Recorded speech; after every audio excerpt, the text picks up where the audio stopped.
ইমাম হুসাইন হুজুর কারবালার জমিনের উপরে পড়ে আছে এমন সময় আর শিমার ইবনে জিলজওশান বুকের উপরে চড়ে বসলো। ইমাম হুসাইন হুজুর বললেন, কে রে আমার বুকের উপরে কে? শিমার বললাম, আমি হলাম শিমার। ইমাম হুসাইন হুজুর বললেন, তোর বুকের জামার বোতামটা আমায় একটু খুলে দেখা, আমি একটু দেখতে চাই। শিমার যখন জামার বোতামটা খুলে দেখিয়েছে, ইমাম হুসাইন হুজুর চোখ খুলে দেখলেন সিনাতে কোনো চুল নাই, লোম নাই। আল্লাহর নবী বলেছিলেন, আমার আদরের নাতি হুসাইন, তোমার গলায় যে ছুরি চালাবে তার সিনায় কোনো লোম পশম থাকবে না, হৃদয় তার বড় কঠিন। ইমাম হুসাইন হুজুর তিনি চোখ না বন্ধ করে নিলেন। এমন সময় শিমার ছুরি চালাতে যাবে। হুজুর বললেন, রে শিমার বল এটা কোন সময়? বললো, ইমাম খুতবা দেওয়ার সময়। বললে, একটুখানি দাঁড়া, আমি 2 রাকাত নামাজ আদায় করে নেই। এমন কঠিনতম মুহূর্তে ইমামে হুসাইন রাদিয়াল্লাহু আনহু 2 রাকাত নামাজের নিয়াত করলেন বসে বসে। 1 রাকাত পড়লেন, আর 2য় রাকাত পড়ার মতো শরীরে শক্তি দানা ছিল না। বাবার ভাইজানেরা, সীমার বুকের উপরে বসে ছুরি চালাতে লাগে। ইমাম হুসাইন বলেন, সীমার আমার বুকের উপরে বসে কিয়ামত পর্যন্ত ছুরি চালালে আমার এই গলাটা কাটবে না, কারণ আমার এই গলায় আমার প্রিয় নবী আমার নানা জান মুহাম্মদুর রাসূলুল্লাহ সাল্লাল্লাহু আলাইহি ওয়াসাল্লাম একাধিকবার চুমা দিয়েছে। আমার নানা জানের চুমা আমার গলায়, এই জায়গায় গলাটা কাটবে না। ও আমার ভাইজানেরা, ইমাম হুসাইন হুজুর বলেন, আমার ঘাড়ের দিক দিয়ে কেটে নে। এমন সময় ঘাড়ের দিক দিয়ে হুজুরের শরীরে আর তরবারি চালিয়ে কারবালার ময়দানে 61 হিজরিতে 10ই মুহররম হুজুরকে শহীদ করে দেয়া হলো। গোটা কারবালার ময়দান থরথর করে কেঁপে উঠলো। আর ওই আপনার জুলজানা ইমাম হুসাইন হুজুর যে ঘোড়ায় চড়ে কারবালার ময়দানে গিয়েছিলেন, এই ঘোড়াটার নাম ছিল জুলজানা। এই জুলজানা নামক ঘোড়াটা খালি ঘোড়া। তাবুর কাছে যখন ফিরে গেল, মেয়েরা বুঝতে পারলেন, মায়েরা বুঝতে পারলেন আমাদের নেতা, আমাদের ইমাম আর দুনিয়ার জমিনে নাই। ইয়াজিদ তাদেরকে বলতে লাগলো, আমি হলাম ইয়াজিদ বিন আমির মুয়াবিয়া, আমি হলাম আরব সাম্রাজ্যের খলিফা। আমার জনবল বেশি, আমার সৈন্যবল বেশি, আমার পাওয়ার বেশি, আমার সিনাটা চওড়া। হে মক্কার নবী সাহাবীরা, আমাকে তোমরা খলিফা বলে মেনে নাও।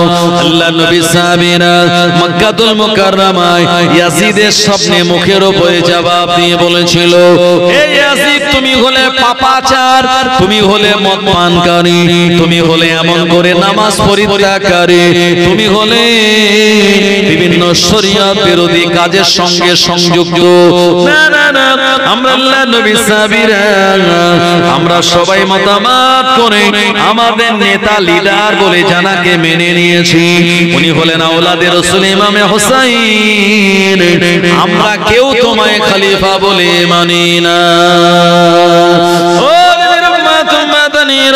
ইয়াজিদ রেগে গিয়ে আল্লাহ পাকের কাবা বাইতুল্লাহ যে গেলাফ ছিল, এই কাবা বাইতুল্লাহর গেলাফে আগুন লাগিয়ে দিল এবং গোটা মক্কা জমিনে একটা ভয়ের পরিবেশ তৈরি করতে চাইলো।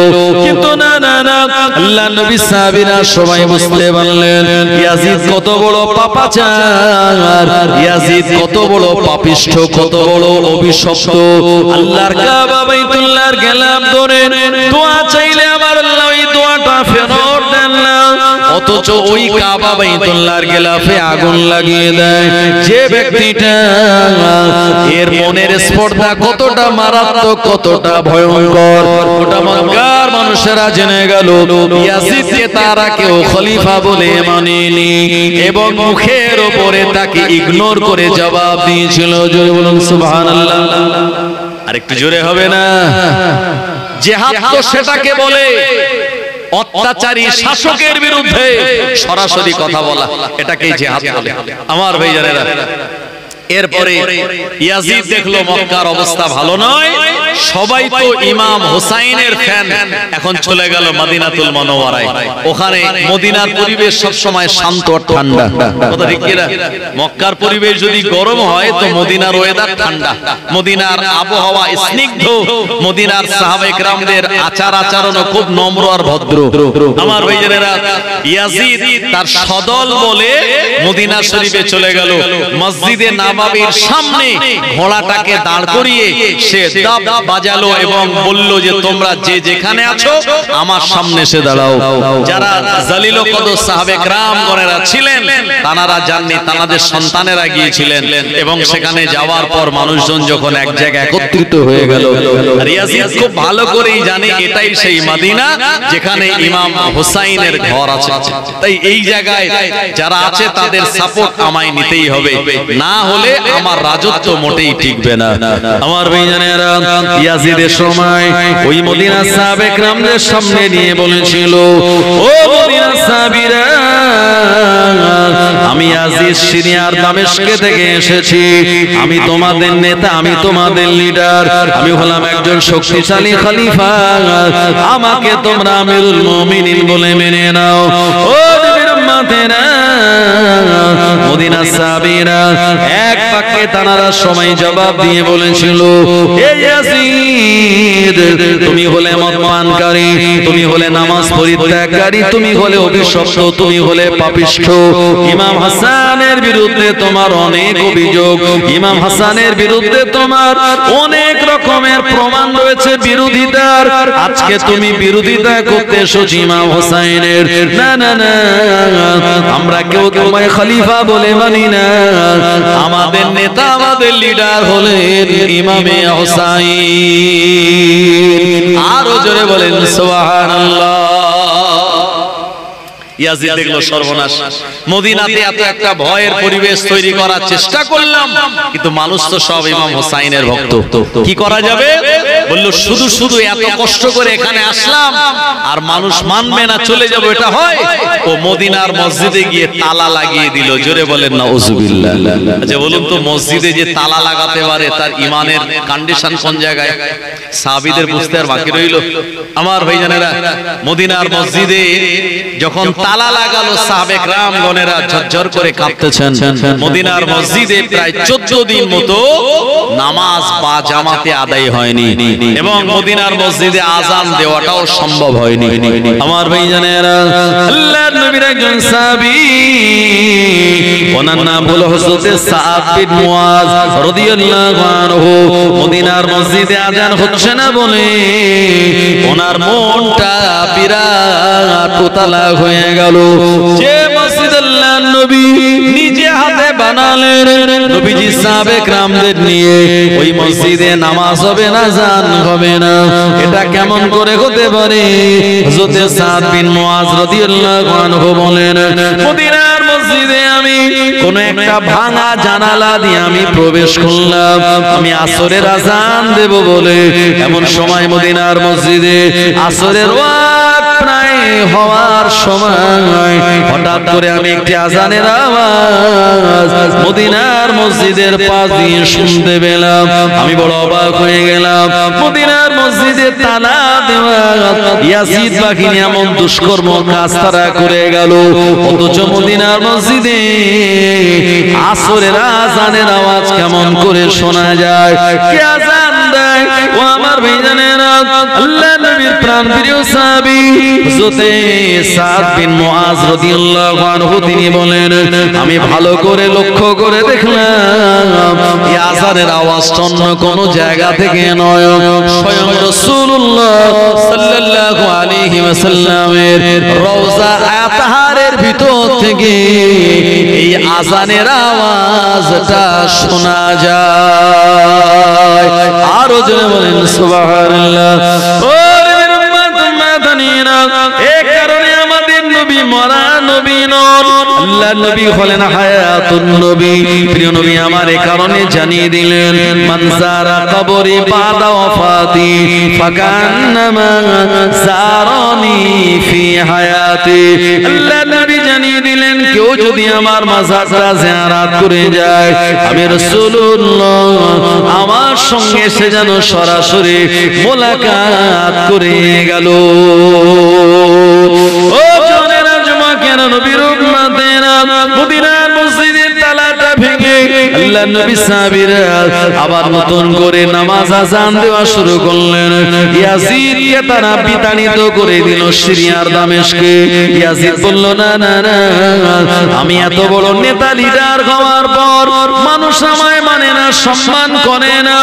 ইমাম হাসানকে দুনিয়ার জমিন থেকে যেমন বিদায় করে দেওয়া হয়েছে, ইমাম হুসাইন রাদিয়াল্লাহু আনহু তানাকেও বিদায় করাতে হবে, না হলে কেউ আমায় নেতা বলে মানবে না। ইমামে হুসাইন রাদিয়াল্লাহু আনহু মদিনার জমিনে তানার ঘরে রয়ে গেলেন। এদিকে ইয়াজিদ গোটা এলাকায় বিভিন্ন জায়গার উপরে অত্যাচার আর নির্যাতন চালানো শুরু করে দিল। ইরাকের কুফার জমিনের উপরে, সিরিয়ার বিভিন্ন এলাকার উপরে মানুষের উপরে বেশি বেশি ট্যাক্স চাপিয়ে দিল, কর চাপিয়ে দিল। ও আমার ভাইজানেরা, মানুষেরা তারা কর আর ট্যাক্সের চাপে ইয়াজিদের এই রাজত্বকে তারা মেনে নিল না। ইরাকের কুফার মানুষেরা বলল, না না না, আমরা ইমাম হুসাইনকে পেতে চাই। ইমাম হুসাইন যদি আমাদের কাছে আসেন, ইমাম হুসাইন হুজুরের হাতে হাত দিয়ে আমরা বায়াত গ্রহণ করে আমরা আমাদের মনের জ্বালাকে মিটিয়ে দেব। হুজুরের কাছে কুফার লোকেরা এরা চিঠি লেখা শুরু করলো, লেটার দিতে শুরু করলো। একটা দুটো তিনটে চারটে করে যখন চিঠি আসলো, ইমাম হুসাইন মদিনার সাহাবীদেরকে দেখালেন। সাহাবীরা বলেন, খবরদার, এই কুফার মানুষদের চিঠি পেয়ে আপনি ভুলে যাবেন না, আপনি তাদের কাছে যাবেন না, কারণ এরাই তো আপনার আব্বা আলীকে ইরাকের কুফার জমিনে ডেকে নিয়ে মসজিদে তানাকে শহীদ করে দিয়েছিল। আর এর বিরুদ্ধে তারা কোন রকমের গণ আন্দোলন গড়ে তোলেনি। সুতরাং কুফার মানুষদের অন্তরের ভিতরে দ্বিচারিতা আছে, আপনি তাদের চিঠি পেয়ে ভুলে ওদের কাছে আপনি যাবেন না। ইমাম হুসাইন হুজুর তিনি মদিনা শরীফে অবস্থান করতে লাগলেন। আমার ভাইজানেরা, এরপরে চিঠি আসতেই লাগলো, চিঠির ওপরে চিঠি, এক এক করে প্রায় 150 খানা চিঠি আসলো। ওই 150 নম্বরের চিঠিতে লেখা ছিল, হুজুরকে বলা হয়েছে, হুজুর আপনি যদি আমাদের কাছে না আসেন তো কিয়ামতের দিন আপনাকে আপনার নানা জানের সম্মুখে আমরা সেদিন অভিযোগ করে বলবো, ইয়া রাসূলুল্লাহ হাবিবাল্লাহ, ইমাম হুসাইন হুজুরের হাতে হাত দিয়ে আমরা বায়াত গ্রহণ করতে চেয়েছিলাম, কিন্তু ইমাম হুসাইন হুজুর তিনি আসেন নাই। আমরা তানার এই আনুগত্য, তানার বায়াত আমরা গ্রহণ করতে পারিনি। আমার ভাইজানেরা, এই রকম কিয়ামতের দিনের প্রতি দাবি রাখবো। এই চিঠি যখন লিখে পাঠিয়ে দিয়েছে, ইমাম হুসাইন হুজুর তিনি চিন্তা করলেন, নবীজির হায়াতে থাকা সাহাবে کرام দিগকে বললেন। সাহাবীরা তখন বললেন, হুজুর আপনি এবারে চিন্তা ভাবনা করুন কি করবেন, যেহেতু আপনাকে কিয়ামতের দিন তারা দাবি করবে। তবে আমরা যারা মদিনার সাহাবীরা, আমরা আপনাকে পরামর্শ দিয়ে বলতে পারি, আপনি নিজে না গিয়ে একজন প্রতিনিধি, একজন দূতকে পাঠান। যাওয়ার পরে কুফার পরিস্থিতি, সিচুয়েশন যখন আপনাকে জানাবে, তারপরে আপনি মদিনার জমিন ছাড়বেন। আমার ভাইজানেরা, ইমাম হুসাইন বললেন, ঠিক আছে, আমি এই মতটাকেই গ্রহণ করলাম। আমি নিজে না গিয়ে আমার চাচাতো ভাই মুসলিম বিন ওয়াকিলকে আমি আমার প্রতিনিধি করে কুফার জমিনে পাঠিয়ে দিলাম। আমার ভাইজানেরা, ও জানেরা, যুবকেরা, ইমাম হুসাইন রাদিয়াল্লাহু আনহু মুসলিম বিন ওয়াকিলকে বললেন, এ আমার ভাই, কুফার মানুষেরা যেহেতু 150 খানা চিঠি দিয়েছে এবং আমার প্রতি কিয়ামতের দিনেও দাবি রাখবে এমন বিবৃতি তারা দিল, এ কারণে আমার প্রতিনিধি করে আমি তোমায় কুফার জমিনে পাঠাতে চাই। ইমাম মুসলিম বিন ওয়াকিল রাদিয়াল্লাহু আনহু তিনি রাজি হয়ে গেলেন। আর মদিনা জমিন থেকে 850 কিলোমিটারের মতো রাস্তা, এই রাস্তা অতিক্রম করে ইমাম মুসলিম রাদিয়াল্লাহু আনহু আর ইরাকের কুফার জমিনে তিনি চলে গেলেন। ও জানেরা, যুবকেরা, কুফার জমিনে যাওয়ার পর ইমাম মুসলিম বলেছিলেন, এ কুফার জনগণেরা তোমরা 150 খানা চিঠি দিয়েছো ইমাম হুসাইন হুজুরকে পাওয়ার জন্য। ইমাম হুসাইন হুজুর তিনি আসেননি, আমায় প্রতিনিধি করে পাঠিয়ে দিয়েছে, আমার হাতে হাত দিয়ে তোমরা বায়াত গ্রহণ করো। এই কথা বলার সঙ্গে সঙ্গে আমার ভাইজানেরা 2 দিনে প্রায় 20,000 মানুষ ইমাম হাতে হাত দিয়ে তারা বায়াত গ্রহণ করে নিল। ও জানেনা যুবকেরা, এমন অবস্থা দেখে ইমাম মুসলিম আর তিনি দেরি করেন নাই, হুজুরের কাছে তাড়াতাড়ি চিঠি লিখে বললেন, ও হুজুরে হযরত ইমাম হুসাইন, আপনি আর মদিনা জমিনে থাকবেন না, আপনি কুফার জমিনে চলে আসুন। কুফার মানুষেরা আমার সঙ্গে ভালো আচরণ করে আমার হাতে হাত দিয়ে বায়াত গ্রহণ করে নিয়েছে, আপনি আসলে পরে আপনার হাতে হাত দিয়ে তারা বায়াত হবে। এটা তাদের জীবনের বিরাট বড় একটা আশা, অনেক দিনের আশাটা পূর্ণ হয়ে যাবে। ও কুফার জমিন থেকে ওই চিঠিটা ইমামে হুসাইন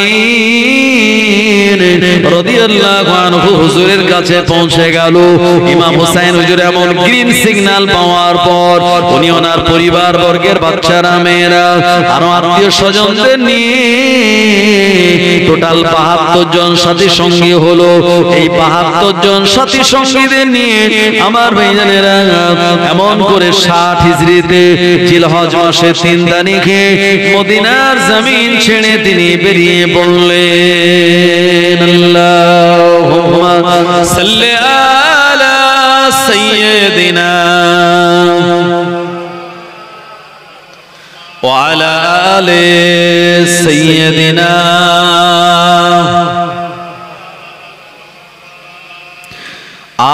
আজ কেন পৃথিবীটা লাগে এত সুন্দর, নবীজির আগমনে সাজালো এ চরাচর।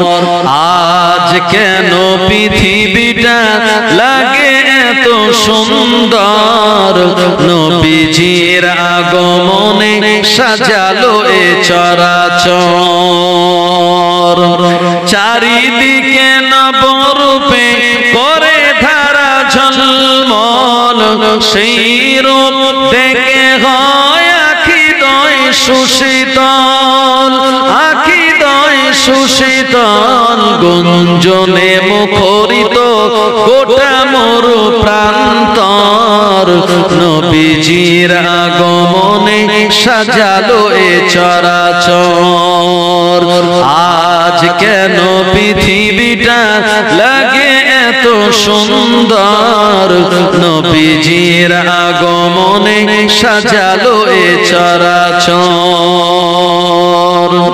ফুল কলি দুলে দুলে সুগন্ধ ছড়ায়, মৌমাছি দলে দলে মারহাবা কয়, মারহাবা কয়। কেটে গেছে কত শীতে হলো সবই উজালা, নবীজির আগমনে সাজালো এ চরাচর। আল্লাহুম্মা সাল্লি আলা সাইয়্যিদিনা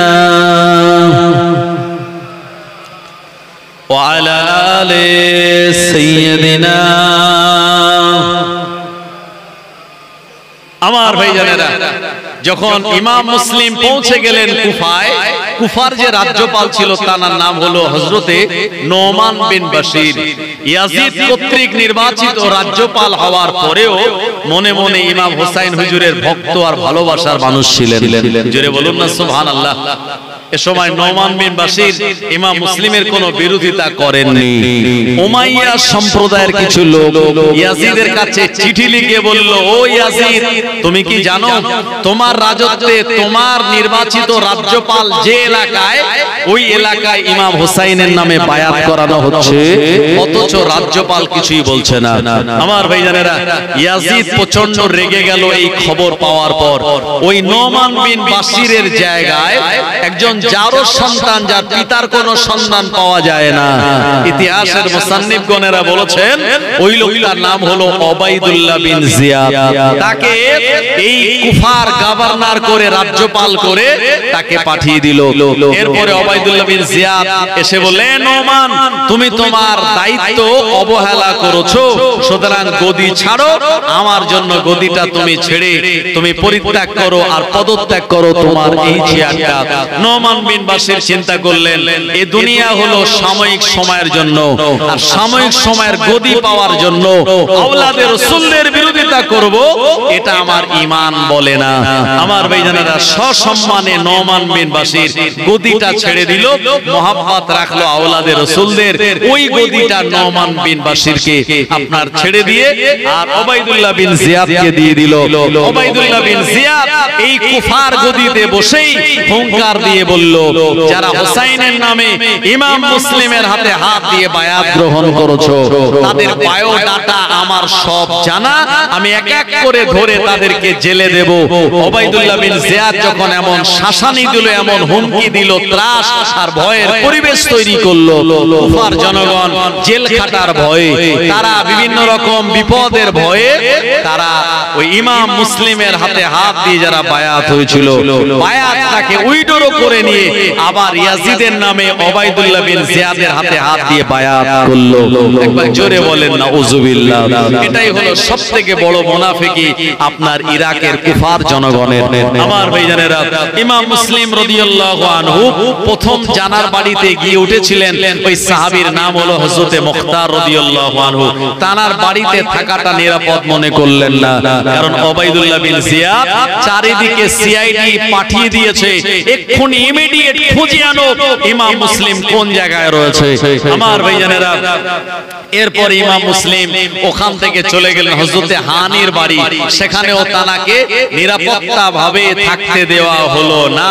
আমার ভাইজানেরা, হযরতে হানিকে ওবাইদুল্লাহ বিন জিয়াদ ডাক দিয়ে বলল, হানি আমি শুনেছি তোমার বাড়িতে ইমাম মুসলিম, এক্ষুনি ইমিডিয়েট আমার হাতে তুলে দাও। হযরতে হানি বলল, তোমার মতো পাপাচার পাপিষ্ঠর হাতে একজন আওলাদে রাসূলকে তুলে দেব, এটা আমার ঈমান তা বলে না। এই কথা বলার জন্য হযরতে হানিকে ওবাইদুল্লাহ বিন জিয়াদ জেলের মধ্যে দিয়ে দিল।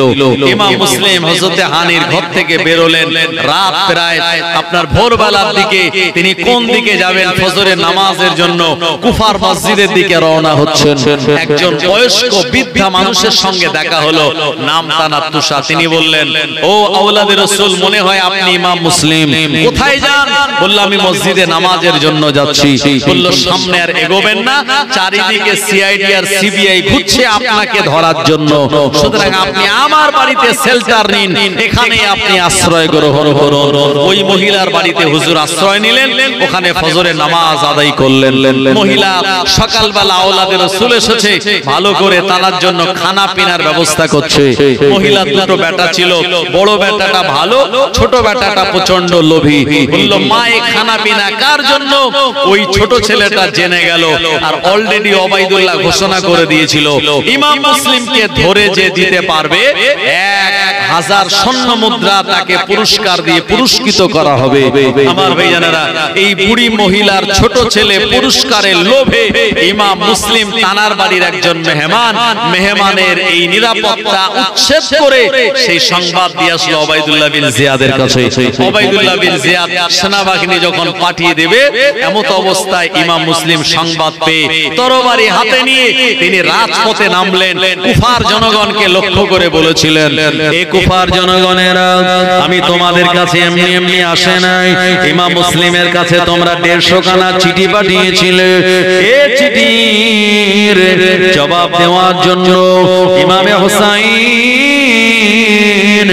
রাদিয়াল্লাহু আনহু আমায় প্রতিনিধি করে পাঠিয়ে দিয়েছে।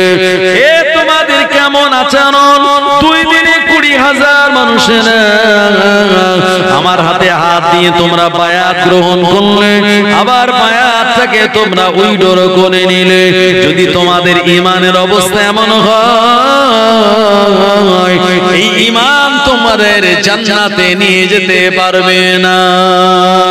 ও আমার ভাইজানেরা, এমন বক্তব্য দেওয়ার জন্য দলে দলে মানুষেরা ঘর ছেড়ে ইমাম মুসলিম হুজুরের পাশে এসে দাঁড়িয়ে গেল। এরা কুফার জনগণ বলল, হুজুর কি করা লাগবে বলুন। ইমাম মুসলিম বললেন, একসঙ্গে যাব আর উবাইদুল্লাহ বিন জিয়াদের বিরুদ্ধে আমরা তার রাজভবন দখল করে নিয়ে আমরা ওখানে বিক্ষোভ দেখাবো। এই বিক্ষোভের মুখে পড়ে উবাইদুল্লাহ বিন জিয়াদ এলাকা ছেড়ে দিয়ে পালিয়ে চলে যাবে। ও আমার ভাইজানেরা, ইমাম মুসলিমের পিছনে হাজার হাজার মানুষ নারায়ে তাকবীর আল্লাহু আকবার ধ্বনি দিয়ে আর উবাইদুল্লাহ বিন জিয়াদের রাজভবনটা ঘিরে ফেললো। উবাইদুল্লাহ বিন জিয়াদের অন্তরাত্মা কেঁপে গেল। এরা কারা? আমার বিরুদ্ধে স্লোগান দেয়। ভালো করে সংবাদ নিয়ে জানতে পারলো এরা আর অন্য কেউ নয়, এরা হলো সব কুফার জনগণ। উবাইদুল্লাহ বিন জিয়াদ বলল, এরা এভাবে উগ্র কেন হয়ে গেল? বলল, কিছু নেতা লিডার তাদেরকে এই ময়দানে এনেছে। এ সময় উবাইদুল্লাহ বিন জিয়াদ গুপ্তচর ময়দানে মাঠের মধ্যে পাঠিয়ে দিল। যারা আন্দোলন করতেছিল, যারা উবাইদুল্লাহ বিন জিয়াদ মুর্দাবাদ বলতেছিল, ইমাম হুসাইন জিন্দাবাদ বলতেছিল, এই লিডার গুলিকে অনেক টাকা অফার করলো। ও আজকে জামানায় যেমন টাকা পেলে মানুষ তার দল পরিবর্তন করে, তার মত পরিবর্তন করে, ও জামানায় ওই মানুষেরা নেতাগুলি ইমাম হুসাইনের পাশ থেকে সরে গিয়ে ইমাম মুসলিমের পাশ থেকে হটে গিয়ে তারা উবাইদুল্লাহ বিন জিয়াদের দলে টাকার বিনিময়ে নাম লেখালো। একবার জোরে বলুন নাউযুবিল্লাহ। এখন নেতা যারা, তারা যখন ঘুরে গিয়েছে, জনগণ দেখছে আমরা যাদের উপরে ভরসা করে একের আসলাম তারাই যখন নেই, তো আর উবাইদুল্লাহর বিরুদ্ধে এমন হুঙ্কার আর গর্জন দিয়ে লাভ নাই। আস্তে আস্তে তারাও সব গা মেরে কেটে পড়লো। এরপরে সারাদিন এই বিক্ষোভ আন্দোলন করতে করতে মাগরিবের সময় হয়ে গেল। ইমাম মুসলিম বললেন, আজান দাও, এখানে নামাজ হবে। ইমাম মুসলিম তিনি নিজে আজান দিয়েছিলেন, কোন কিতাবে এসেছে, বা কেউ একজন আজান দিয়েছিলেন মাগরিবের। এই মাগরিবের নামাজের ইমামতি করেছিলেন ইমাম মুসলিম বিন ওয়াকিল। পিছনে তাকিয়ে দেখে মাগরিবের নামাজে হুজুরের পিছনে দাঁড়িয়েছে মাত্র 30 জন মুসলমান, আর সকালবেলা এসেছিল হাজারে হাজার। আমার ভাইজানেরা, হুজুর ভাবলেন এই 30 জনই যারা আমার পিছনে দাঁড়িয়েছে এরাই হলো সবথেকে পাক্কা আমার ভক্ত, এবং আওলাদে রাসূলদের মহব্বত তাদের একদম অন্তরের ভিতর থেকে। আমার ভাইজানেরা, মাগরিবের 3 রাকাত ফরজ নামাজ ইমাম মুসলিম রাদিয়াল্লাহু আনহু তিনি পড়ালেন। এরপরে হুজুর নামাজ শেষ করে সালাম ফিরিয়ে পিছনে তাকিয়ে দেখে ওই 30 জনের একজন নামাজের কাতারের ভিতরে আর নাই। সবাই তারা পালিয়ে চলে গেল।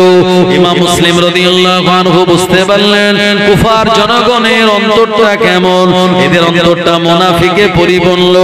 ইমাম মুসলিম রাদিয়াল্লাহু আনহু এরপরে চেষ্টা করলেন, আরে আমি ইমাম হুসাইনকে বলে দিয়েছি হুজুর আপনি চলে আসুন। অলরেডি ইমাম হুসাইন হুজুর 72 জন সাথী সঙ্গীদের নিয়ে বেরিয়ে পড়লেন। ইমাম মুসলিম তিনি চান আবার আমি দ্বিতীয় চিঠি লিখে মানা করে দিয়ে বলবো, ও হুজুরে হযরত ইমাম হুসাইন, কুফার জমিনে আপনি আসবেন না, কারণ কুফার মানুষের এরা মুনাফিক। এমন চিঠি লিখবেন এমন কোন জায়গা কাগজ কলম তিনি পেলেন না। এমন সময় একদল সেনাবাহিনী ইমাম মুসলিম হুজুরকে ধরতে আসলো। ইমাম মুসলিম বিন ওয়াকিল রাদিয়াল্লাহু আনহু তার হাতে যে তরবারি ছিল একা তিনি সিংহের মতো লড়লেন, অনেক জনকে জাহান্নামে পাঠিয়ে দিয়ে আমার ভাইজানেরা হুজুর নিজে যুদ্ধের ময়দানে তিনি লড়াই করতে লাগলেন। দুশমনেরা হঠাৎ করে তার মাথার উপর একটা পাথর মারলো। এই পাথরের আঘাতে হুজুরের মাথাটা খুলে গেল। হুজুর মাথাটা ধরে জমিনে বসে পড়লেন।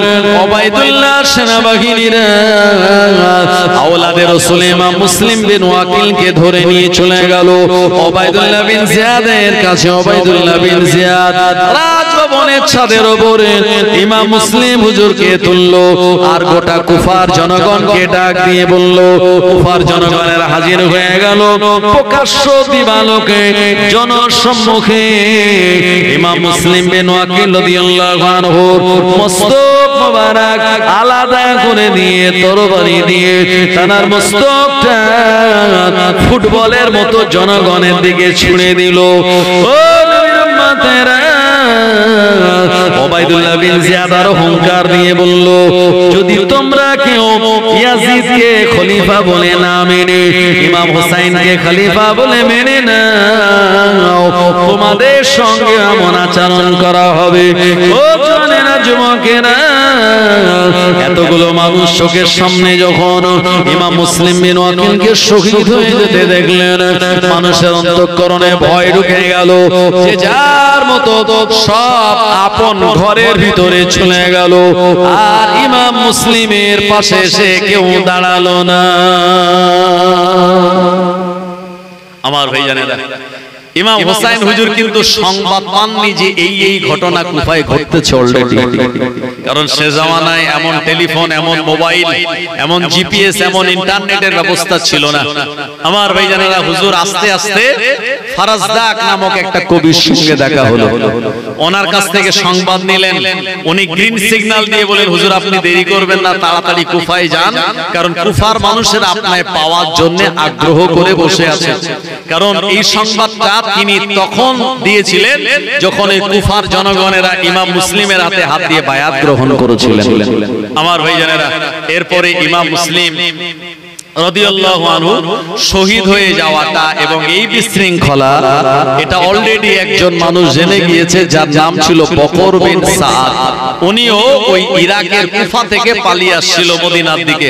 আস্তে আস্তে ইমাম হুসাইন হুজুরের ৭২ জন কাফেলার সঙ্গে দেখা। ইমাম হুসাইন হুজুর জিজ্ঞেস করলেন, এ বকর বিন সাদ, তুমি একটু এই কুফার পরিস্থিতি আমায় একটু বলো। বকর বিন সাদ তখন ঝরঝর করে কেঁদে কেঁদে বলল, ওগো আওলাদে রাসূল ইমাম হুসাইন, হুজুর আমি আপনাকে কি বলবো, বলতে আমায় বড় কষ্ট হয়। আপনি জানাকে প্রতিনিধি করে পাঠিয়ে দিয়েছিলেন, তার সঙ্গে এরূপ আচরণ করা হয়েছে, এই দুনিয়ার জমিন থেকে তাকে শহীদ করে দেওয়া হয়েছে। আপনার চাচাতো ভাই মুসলিম বিন ওয়াকিল দুনিয়ার জমিনে আর নাই। ও ইমামে হুসাইন রাদিয়াল্লাহু আনহু কথাটা শোনার পর তার চোখ দিয়ে, হুজুরের চোখ দিয়ে ঝরঝর করে পানি গড়িয়ে যায়। বিনা কারণে আমার ভাইজানকে হত্যা করে দিল, শহীদ করে দিল। ইমাম হুসাইন হুজুরের পাশে ইমাম মুসলিমের একটা বাচ্চা মেয়ে হুজুরের পাশে এসে দাঁড়িয়ে গেল। ইমাম হুসাইন হুজুর এই বাচ্চা মেয়েটার মাথায় হাত বোলায়। এ মেয়েটা বড় বুদ্ধিমতী। ওই বাচ্চা মেয়েটা বলেছিল, হুজুর আপনি আমার মাথায় এমন করে হাত বোলান, আমার মনে হয় আমি যেন এতিম হয়ে গিয়েছি। ইমাম হুসাইন হুজুর তিনি আর থাকতে পারলেন না, তার চোখ ফেটে পানি গড়িয়ে যায়। হুজুর বললেন, মা আমি কি কথা তোমায় বলবো মা, সত্যি তোমার আব্বা জানকে এই ইরাকের কুফার মানুষেরা মুনাফিকি করে তাকে জনমের মতো শহীদ করে দিয়েছে। ইমাম হুসাইন হুজুর সংবাদ পাওয়ার পরে মনটা খারাপ হয়ে গেল। পরিবার বর্গের মানুষের সঙ্গে আলোচনায় বসে গেলেন, আর পরিবার বর্গের মানুষদের বললেন, বাবারা এই কুফার জমিনের ঘটনা, এই সেখানকার সিচুয়েশন, পরিস্থিতি কি এখন করা যাবে, তোমরা আমায় একটুখানি মতামত জানাও। আল্লাহর নবীর আওলাদেরা, রাসূলের পরিবারের বংশের মহিলারা, যুবকেরা, বাচ্চারা দীপ্ত কণ্ঠে তারা বলছিলেন, বিনা কারণে আর ইমাম মুসলিমকে যারা শহীদ করে দিল, আমাদের নেতাকে যারা শহীদ করে দিল, এদের বিরুদ্ধে প্রতিশোধ না নেওয়া পর্যন্ত আমরা মদিনা জমিনে ফিরে যাব না। আল্লাহুম্মা সাল্লি আলা সাইয়্যিদিনা ওয়া আলা আলি সাইয়্যিদিনা আমার ভাইজানেরা, জওয়ানেরা, যুবকেরা, ইমাম মুসলিম বিন ওয়াকিল রাদিয়াল্লাহু আনহুকে তারা এইভাবে শহীদ করে দিয়েছিল। ইমাম হুসাইন হুজুর তারপরেও কুফার জমিনের দিকে তিনি এগিয়ে গিয়েছিলেন। আমি বলবো তার আগে আরেকটু মহব্বতের সঙ্গে একটু আল্লাহর নামে জিকির করেন, লা ইলাহা ইল্লাল্লাহ, লা ইলাহা, লা ইলাহা ইল্লাল্লাহ মুহাম্মাদুর রাসূলুল্লাহ। চাঁদ বলে আমি নয় তুমি নবী সুন্দর, ফুল বলে সুবাসিত নবীজির অন্তর। চাঁদ বলে আমি নয় তুমি নবী সুন্দর, ফুল বলে সুবাসিত নবীজির অন্তর। তারাদের দল বলে তুমি প্রিয় দরবে, মেঘ বলে জল হয়ে তুমি নবী সরবে। মানুষের কাছে তুমি রহমের বন্ধন, মানুষের কাছে তুমি রহমের বন্ধন। চাঁদ বলে আমি নয় তুমি নবী সুন্দর, ফুল বলে সুবাসিত নবীজির অন্তর। রোদ বলে খুশি মনে তুমি নবী শান্তির, শেষ করে দিলে তুমি ছিল যত ভ্রান্তি। রাত বলে নূর ছিল রাসূলের দৃষ্টিতে, দিন বলে তুমি সেরা মাবুদের সৃষ্টিতে। আলোময় করে দিলে পৃথিবীর অন্দর, আলোময় করে দিলে পৃথিবীর অন্দর। চাঁদ বলে আমি নয় তুমি নবী সুন্দর, ফুল বলে সুবাসিত নবীজির অন্তর। আরবের পথ বলে তুমি নবী মুক্তির, বয়ে দিলে ধরণীতে বায়ু তাপ স্বস্তির। মদিনার বাতাসেরা এসে বলে বাংলায়, আকাশের সুখ নামে প্রতিদিন রওজায়। ভরে গেল সাকিনাতে মদিনার প্রান্তর, ভরে গেল সাকিনাতে মদিনার প্রান্তর।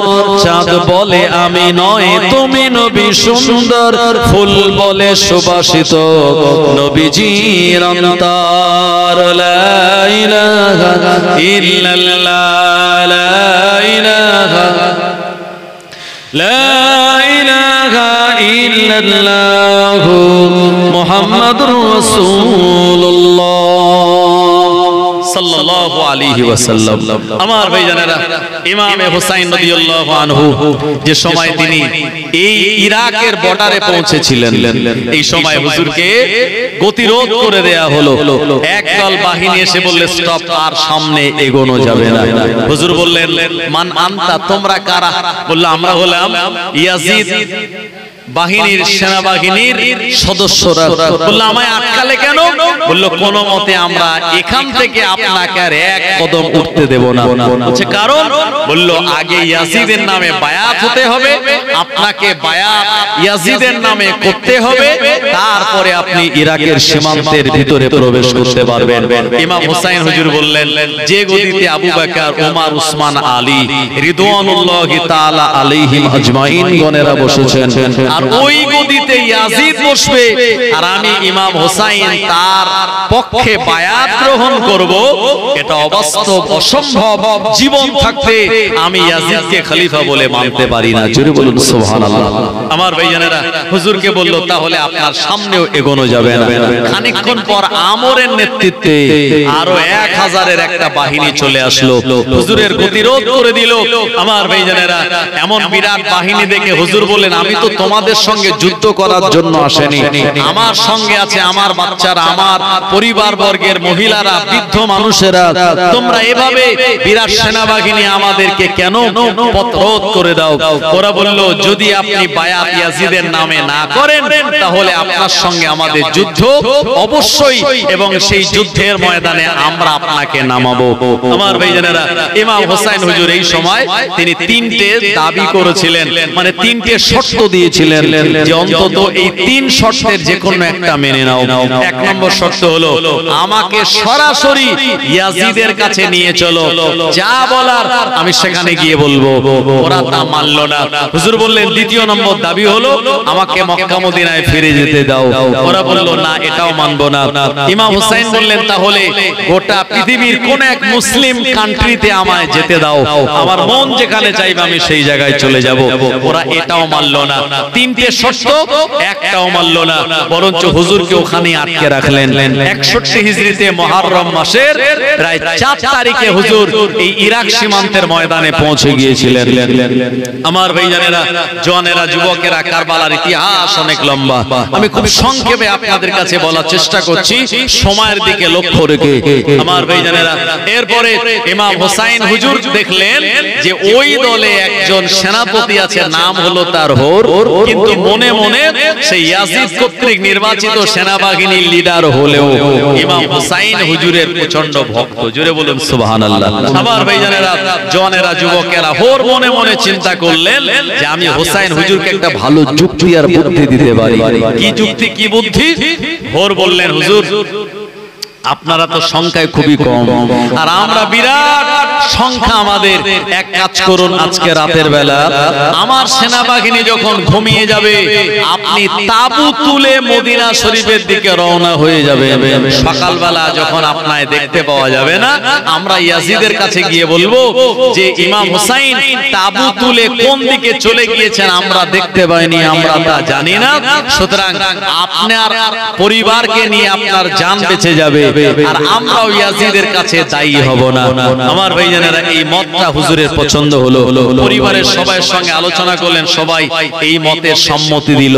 বলল ঠিক আছে, এশার নামাজ কালাম পড়ে যখন সেনাবাহিনীর লোকেরা, ইয়াজিদের বাহিনীরা ঘুমিয়ে যাবে, আমরা তাবু তুলে মদিনাতে চলে যাব। আমার ভাইজানেরা, রাত গভীর হয়ে গেল। ইমাম হুসাইন রাদিয়াল্লাহু আনহু তিনি তার পরিবার বর্গকে সঙ্গে করে নিয়ে ওখান থেকে তাবু তুলে মদিনা জমিনের দিকে রওনা হয়ে যান।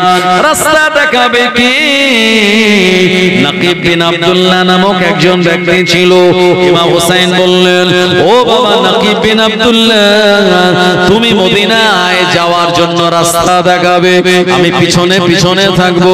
ও আমার ভাইজানেরা, খানিকটা চলার পর নাকিব বিন আব্দুল্লাহ বললেন, ও হুজুরে হযরত ইমাম হুসাইন, কোন দিকে মদিনা, কোন দিকে মক্কা শরীফ, এটা আমি আর বুঝতে পারছি না, আমার দিক লেগে গেল, আমার মাথাটা ঘুরে গেল।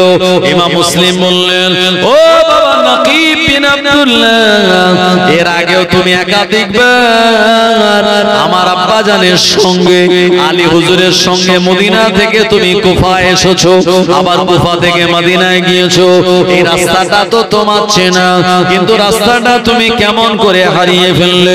নাকিব বিন আব্দুল্লাহ বলেন, আমি তা বুঝতে পারি না, কেমন করে আমি রাস্তা হারিয়ে ফেললাম। ও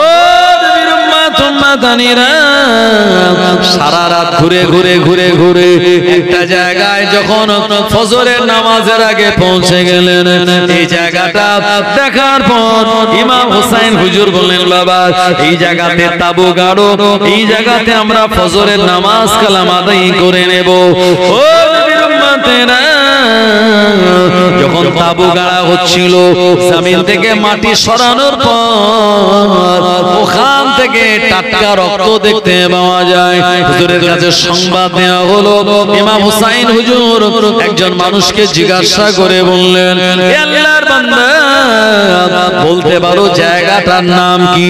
উনি বলেন, এই জায়গাটার নাম হলো মারিয়া, আবার অনেকে এটাকে দাস্তে কারবালা বলে জানে।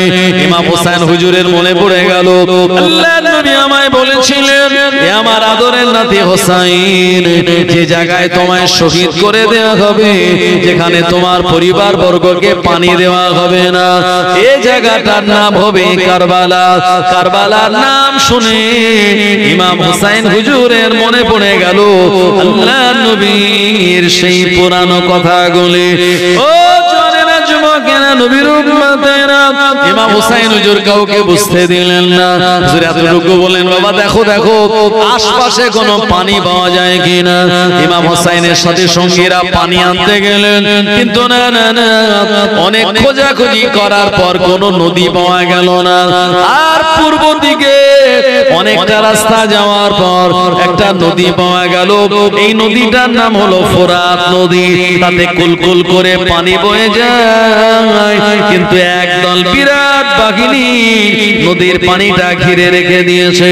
বললো না না না, তোমাদের পানি দেওয়া হবে না, তোমরা হলে হুসাইনের দলের লোক, ইয়াজিদ কর্তৃক আমরা এই জায়গায় এখানে পাহারা দিচ্ছি, আওলাদের রাসূলদের কোনো মতে পানি দেওয়া হবে না। আমার ভাইজানেরা, হুজুরের কাছে খবর দেয়া হলো, হুজুর নদী আছে, পানিও আছে, কিন্তু সেনাবাহিনী ঘিরে রেখেছে, পানি আমাদের দেবে না। হুজুর বুঝতে পারলেন আমার নানা জান প্রিয় নবী যে ওসিয়ত করেছিলেন, এটা তো অক্ষরে অক্ষরে সবটা ঘটে যাবে। হুজুর বলেন, বাবা সবর করো, ধৈর্য ধারণ করো, আমাদের জন্য হাউজে কাউসারের পানি নির্ধারিত, এবং সেই পানি একবার পান করলে জীবনে আর কেউ কোনোদিন পিপাসিত হবে না। জোরে বলুন সুবহানাল্লাহ। আমার ভাইজানেরা, এরপরে এই রকম বাদানুবাদ তাদের সঙ্গে হলো। যুদ্ধ হবে কি হবে না, ইমাম হুসাইন ইয়াজিদের বশ্যতা স্বীকার করবে কি করবে না, এই রকম ইয়াজিদের কাছে চিঠির আদান প্রদান হতে হতে 4 তারিখ থেকে প্রায় 9 তারিখ পর্যন্ত পৌঁছে গেল। ওই বাহিনী বলল আজকে যুদ্ধ হবে ইমাম হুসাইনের সঙ্গে। হুজুর বললেন যুদ্ধ আজকে নয়, আগামীকাল হবে, কারণ আজকের রাত হলো লাইলাতুল আশুরা। এই রাত অনেক বেশি গুরুত্বপূর্ণ। সব নবীরা এই রাতে ইবাদত করেছেন। আদম নবী কি আমার আল্লাহ এই রাতের লবজাসকে maaf করে দিয়েছিলেন। আসমান থেকে প্রথম নাজিল হয়েছিল পানি। এই দিনে নূহ আলাইহিস সালাম কে আল্লাহ বিরাট প্লাবন থেকে নাজাত দিয়েছিলেন। সুলাইমান নবীর রাজত্ব ফিরিয়ে দিয়েছিলেন। আইয়ুব নবীর রোগকে আল্লাহ ভালো করে দিয়েছিলেন। ইউনূস নবীর মাছ তানাকে উগরে দিয়েছিল। মুসা নবীর জন্য নীল নদের রাস্তা তৈরি হয়ে গেল।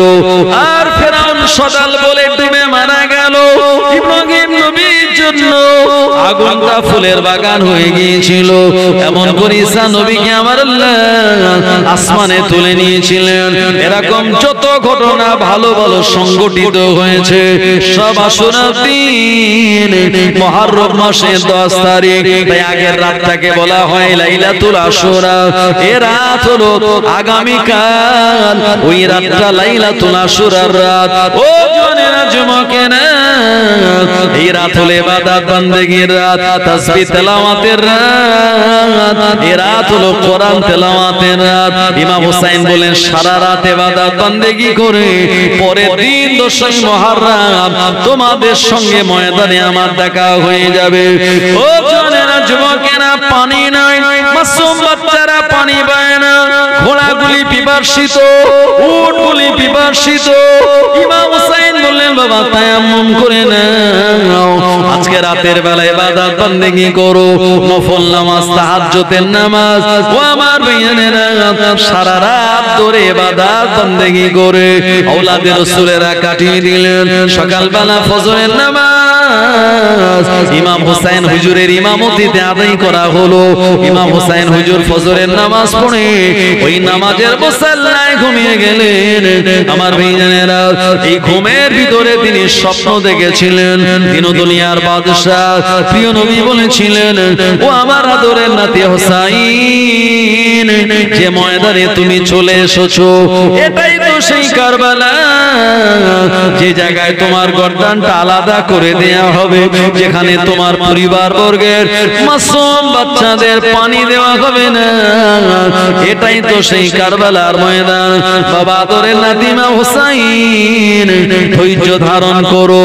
আমি রাসূলুল্লাহ, তোমার আব্বা আলী, তোমার আম্মা ফাতিমা, তোমার বড় ভাই ইমাম হাসান আল্লাহর জান্নাতে আমরা সবাই তোমার জন্য অপেক্ষা করি।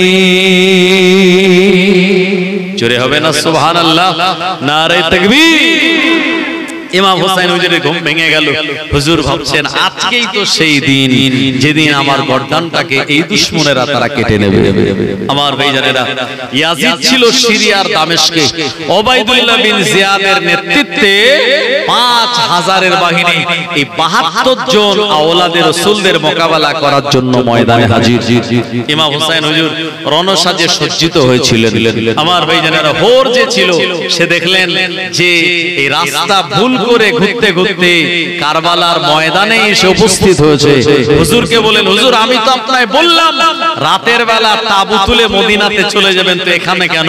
হুজুর বললেন, আমার ভাগ্য, আমার কপাল, আমার নিয়তি এখানে নিয়ে চলে এসেছে। কারণ প্রিয় নবী হাদিসে বলেছেন, বুখারী শরীফে একটা বাব আছে, বাবুল মাকাদির তাকদীরের অধ্যায়। ওখানে একটা হাদিস এসেছে, নবীজি বলেছেন, কাতাবাল্লাহুল মাকাদিরাল খলাইক ক্বাবলা আইয়াখলুকাস সামাওয়াতি ওয়াল আরদা বিখামসাইনি আলফা সানাতিন ওয়া কানা আরশুহু আলাল মাই। কাতাবা ইয়াকতুবু মানে হচ্ছে লেখা, মাকাদির মানে তাকদীর সমূহ। আল্লাহ আমাদের তাকদীর সমূহ লিখেছেন। ক্বাবলা মানে আগে, খালাকাস সামাওয়াতি ওয়াল আরদা, সামাওয়াত মানে আকাশ, আরদুন মানে জমিন, আসমান জমিন তৈরি হওয়ার বিখামসাইনি আলফা সানাতিন। খামসাইনি মানে হলো 50, আলফুন মানে হলো হাজার, সানাতুন মানে বছর।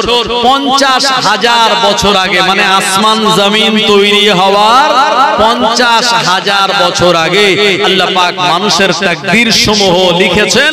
ওয়া কানা আরশুহু আলাল মাই, তখন আল্লাহর আরশটা পানির উপরে ছিল। জোরে বলুন সুবহানাল্লাহ। ইমাম হুসাইন বললেন, আমার তাকদীর আমাকে এখানে নিয়ে চলে এসেছে। ভোরের সময় বললেন যে হুজুর আপনি আমাদের বিরুদ্ধে লড়াই করবেন আর আমরা আপনার বিপক্ষে লড়াই করব। হোর কিন্তু আওলাদে রাসূলের মহব্বত তার অন্তরে। উনি চিন্তা করলেন, যদি আজকে ইমাম হুসাইনের বিপক্ষে তরবারি ধরি, কিয়ামতের দিন আল্লাহ ও রাসূলের সামনে কি মুখ আমি দেখাবো। উনি জনগণকে বললেন, এই ইয়াজিদের সেনাবাহিনীরা, আমি হোর না না না ইমাম হুসাইনের বিপক্ষে তরবারি ধারণ করতে পারবো না। ইমাম হুসাইনের বিপক্ষে লড়াই করে আমি আমার আখিরাত নষ্ট করতে পারি না। আমার ভাইজানেরা, এই হোর নামক সেনাপতিটা তিনি বললেন, তানার সেনাবাহিনীর দিকে লক্ষ্য রেখে আমি ইমাম হুসাইনের পক্ষে যোগদান করছি। তোমাদের যদি কারো ইচ্ছা হয় আমার সঙ্গে ইমাম হুসাইনের পক্ষে যোগদান করে আল্লাহর জান্নাতে যাওয়ার হকদার রূপে নিয়ে যাবে।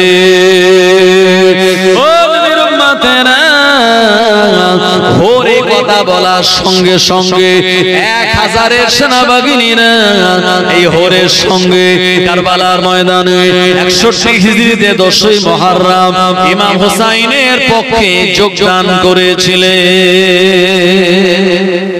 আরেকটু জোরে হবে না সুবহানাল্লাহ। আমর বলছে, শিমার চলে এসেছে। শিমার ইবনে জিলজৌশান বলছে, এরপরে যদি হোসাইনের সঙ্গে যুদ্ধ করতে দেরি করি তো এক এক করে আমাদের দলের লোক হোসাইনের পক্ষে যোগদান করবে, তো আমাদের দলের লোকের হাতে আমরা মার্ডার হয়ে যাব, আমাদের বিবি বাচ্চা এতিম আর বিধবা হয়ে যাবে। দেরি না করে হোসাইনের বিরুদ্ধে এক্ষুনি তরবারি ধারণ করো। আমার ভাইজানেরা, সঙ্গে সঙ্গে কারবালার ময়দানে ওই দিন প্রায় 11টা থেকে 11:30 এইরকম সময় যুদ্ধ শুরু হয়ে গেল। এই হোরের পক্ষের মানুষেরা ইমাম হুসাইনের দলে যারা এসেছিলেন, ইমাম হুসাইন হুজুর তানাদের মাথার উপরে হাত বুলিয়ে তানাদের জন্য দোয়া করেছিলেন। ইমাম হুসাইনের পক্ষ নিয়ে তানারা সেদিন যুদ্ধ করেছিলেন। অসংখ্য ইয়াজিদ বাহিনীকে দুনিয়া জমিন থেকে তাদের শেষ করে দিয়ে আমার ভাইজানেরা তানারাও এক এক করে শহীদ হয়ে গিয়েছিলেন। আমার ভাইজানেরা, জওয়ানেরা, যুবকেরা, ইমাম হুসাইন হুজুর এ সময় তানার যে সন্তান ছিল, বড় বেটা নাম হলো তানার আলী আকবর। এই আলী আকবর রাদিয়াল্লাহু আনহু তানার চেহারা মোবারকটা ছিল আল্লাহর নবীর চেহারা মোবারকের মতো। তানার চেহারাটা আল্লাহর হাবিবের চেহারার সঙ্গে মিল ছিল। আলী আকবর বললেন, ও আমার আব্বাজান এক এক করে আপনার অনেক সঙ্গী সাথীরা বিদায় নিয়ে চলে গেল। ওদের বিরুদ্ধে লড়াই করে আল্লাহর জন্য তারা জীবন দিয়ে দিল, হকের জন্য তারা জীবন দিয়ে দিল, ন্যায়ের জন্য তারা জীবন দিয়ে দিল। আব্বাজান আপনি আমায় যুদ্ধের ময়দানে যাওয়ার জন্য অনুমতি দিন।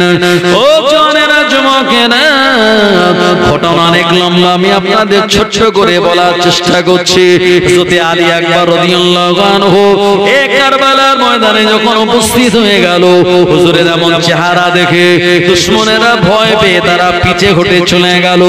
কারণ আল্লাহর নবী চেহারার সঙ্গে তার চেহারার এমন নূরানি মিল, আর কারো সাহস নাই আলী আকবরের বিরুদ্ধে তরবারি ধারণ করবে। ও আমার ভাইজানেরা, হযরত আলী আকবর বললেন, কাপুরুষের মতো পিছনে কেন, আমার সামনে এসে তোরা লড়াই কর। ও জানেরা, ওরা কেউ সামনে আসার সাহস পেল না। আওলাদে রাসূল হযরত আলী আকবর রাদিয়াল্লাহু আনহু তানাকে দূর থেকে তীর মারা হলো। তীরের আঘাতে তানার গোটা বডিটা আস্তে আস্তে জর্জরিত হয়ে গেল। আমার ভাইজানেরা, কয়েকদিন হয়ে গেল পানি পান না, পিপাসিত ক্ষুধার্ত। হযরত আলী আকবর রাদিয়াল্লাহু আনহু আর তিনি ঘোড়ার উপরে বসে থাকতে পারলেন না, জমিনে পড়ে গেলেন। ইমাম হুসাইন হুজুর নিজের সন্তানকে পড়ে যেতে দেখে আহারে আর থাকতে পারলেন না। দৌড়ে দৌড়ে কারবালার ময়দানে গিয়ে হযরত আলী আকবরকে কোলে করে তুলে আনলেন। তখনও পর্যন্ত তার শরীরে রূহ রয়েছে।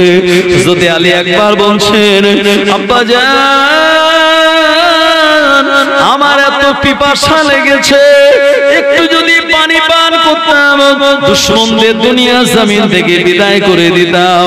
ইমাম হুসাইন চোখ ভরা পানি নিয়ে বলে, বেটা কেমন করে পানি আমি তোমায় দেব, ওরা তো পানি সব আটকে রেখে দিয়েছে। ইমাম হুসাইন হুজুর নিজের জিহ্বাটা হযরত আলী আকবর হুজুরের মুখের ভিতরে দিয়ে বললেন, বেটা আমার জিহ্বাটা চুষে দেখো, তাতে পানি পাওয়া যায় কিনা। না না না, এক বিন্দু পরিমাণ পানি নাই। হযরত আলী আকবর বলেন, আব্বাজান আপনার জিহ্বাটা চুষার পরে আমার জানটা একটু ইতমিনান হয়ে গেল।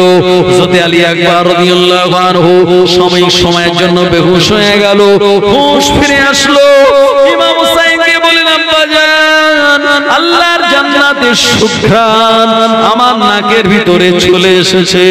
আমার নানাজান আমার দিকে হাত বাড়িয়ে বলে, আলী আকবর চলে আসো, আল্লাহর জান্নাতে তোমার জন্য আমরা অপেক্ষামান।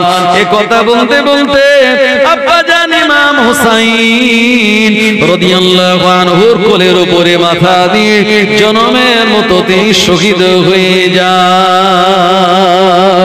ও ইমামে হুসাইন রাদিয়াল্লাহু আনহু কারবালার ময়দানে যাওয়ার জন্য তিনি পুরো রেডি হয়ে গিয়েছেন, আর মাথাতে তার হেলমেট।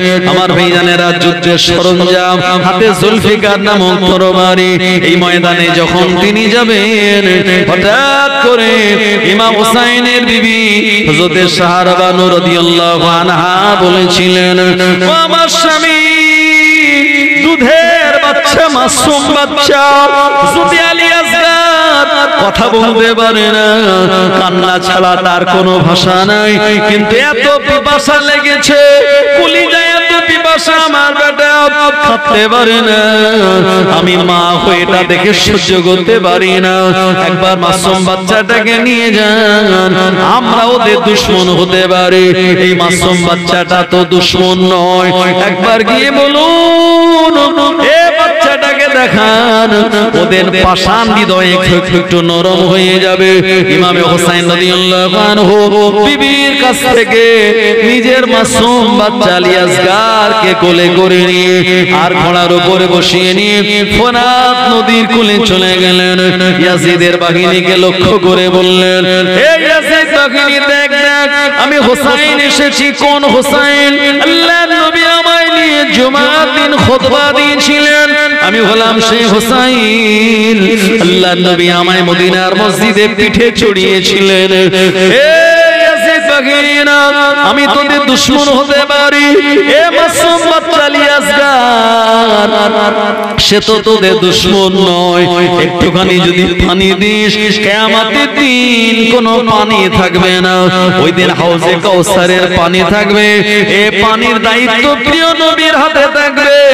আমি হোসাইন দায়িত্ব নিয়ে বলি, আজকে যদি আমার মাসুম বাচ্চাটাকে পানি দিস, আল্লাহর নবীর কাছ থেকে এ পানি নিয়ে আমি হোসাইন তোদের পানি পান করিয়ে দেব।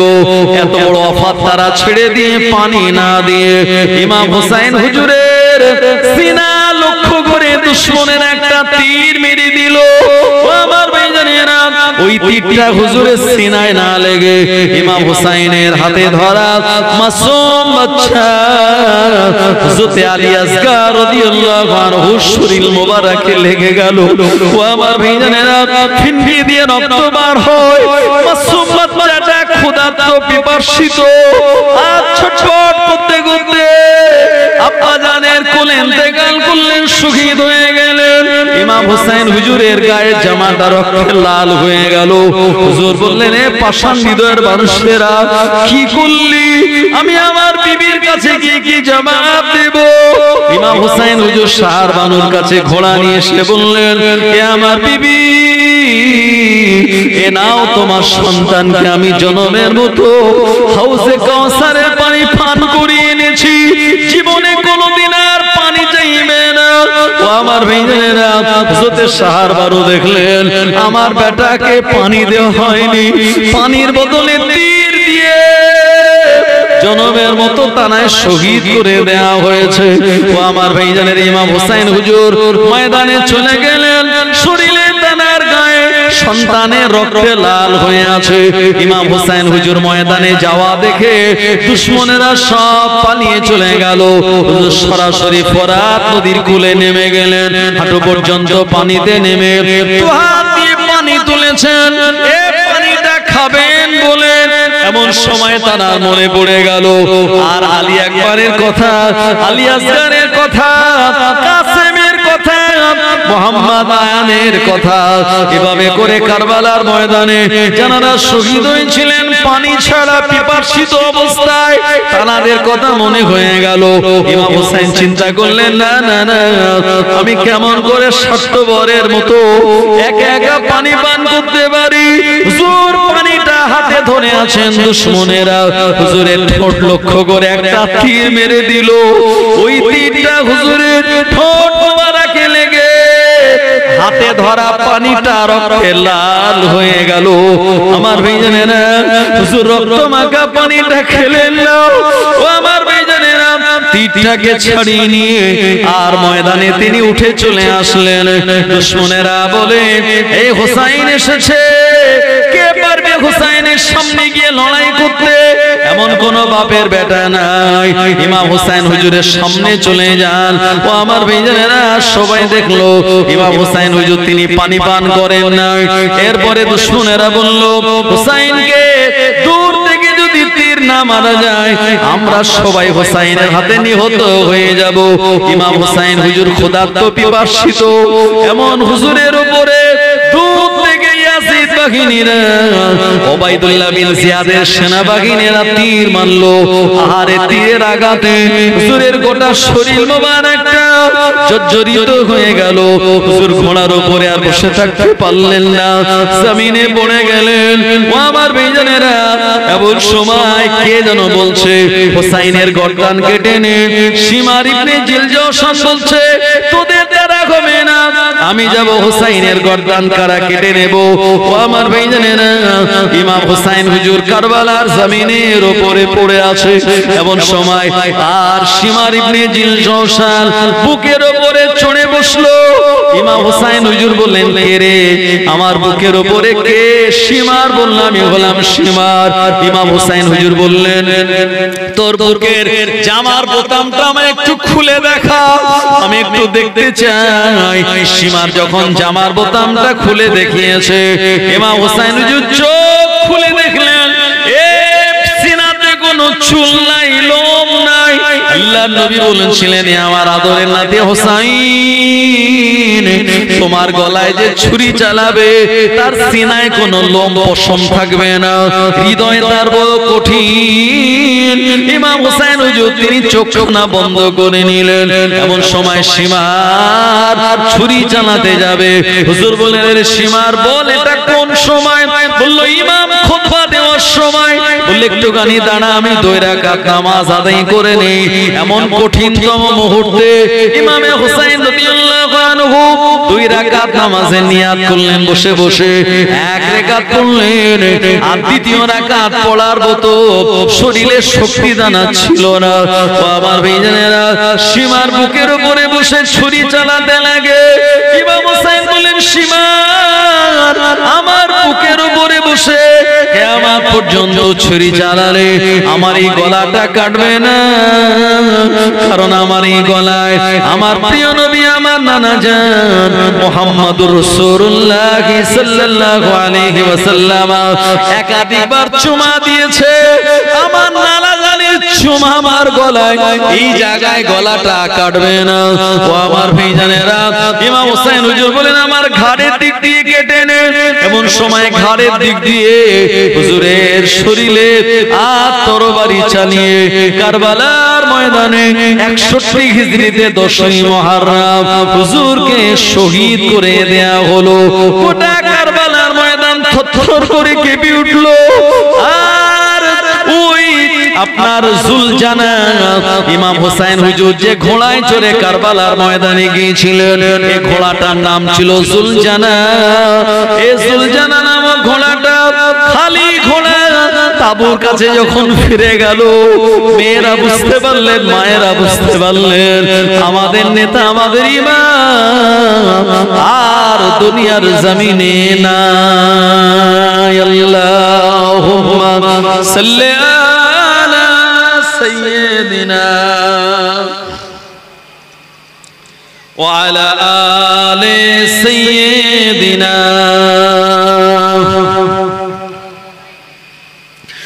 ও গো নানা জান হলো অবসান, ও গো নানা জান হলো অবসান, তোমার হোসাইনের কাটিল গরদান।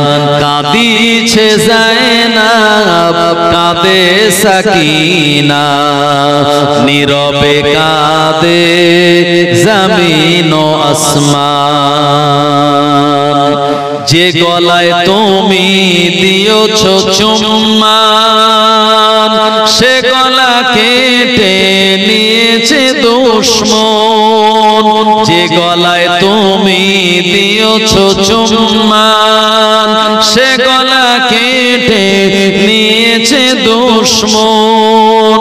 সহিছ আজিকে তুমি কেমনে, খতম হয়ে যায় তোমারি খানদান। ও গো নানা জান হলো অবসান, তোমার হোসাইনের কাটিল গরদান। ইয়া নবী সালাম আলাইকা, ইয়া রাসূল সালাম আলাইকা, ইয়া হাবিব সালামুন আলাইকা, সালাওয়াতুল্লাহ আলাইকা। তালাল বদরু আলাইনা মিন সানিয়াতিল বিদাই, ওয়াজাবা শুকরু আলাইনা মা দাআ লিল্লাহি দাঈ। ইয়া নবী সালামুন আলাইকা, ইয়া রাসূল সালামুন আলাইকা, ইয়া হাবিব সালামুন আলাইকা, সালাওয়াতুল্লাহ আলাইকা। আনতা শামসুন আনতা বাদরুন আনতা নূরুন ফাওকা নূরি, আনতা ইকসিরু অগলি আনতা মিসবাহুস সুদুরি ইয়া নবী সালামুন আলাইকা ইয়া রাসূল সালামুন আলাইকা ইয়া হাবিব সালামুন আলাইকা সালাওয়াতুল্লাহ আলাইকা। সব একটু আগে আগে এসে বসেন, সব একটু আগে আগে এসে বসে যান। বালাগাল উলা বিকামালিহি